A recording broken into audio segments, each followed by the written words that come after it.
गंजाम जिला आठगड़ निकटस्थ छिन्नमस्ता मंदिर निकट में बाइक दुर्घटना जड़े युवक गुरुतर आहत होता जमापड़ी। शुक्रवार अपराह एभली दुर्घटना घटी जमापड़ी। युवक जनक होती छत्रपुर थाना अंतर्गत पोटालमपुर ग्रामर 28 वर्षीय किसान स्वाई। तेबे से बाइक धक्का करी गुरुतर आहत अवस्था रास्ता कड़े छिटिकी पड़ते।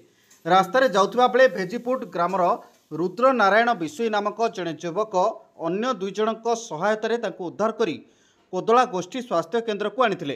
परे गुरुतर आहतंक मोबाइल रु तांको परिवार लोकंकु खबर देइथिले। खबर पाई परिवार लोके स्वास्थ्य केन्द्र में पहुंचीथिले।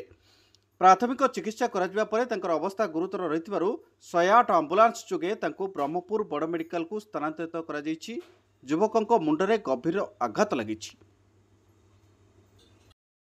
रुद्र नारायण विषय सिंगुड़िया पंचायत भेजीगुड़ ग्राम आमर कोड दुर्घटना घटला जो एक्सीडेंटा आपण कुआड जाउथिले केमती जानले? मु आस्का जाउथिली मु रिटर्न होउथिली ए छिन्नमस्ता आठगड़ मझिरे एक्सीडेंटा हेतिला।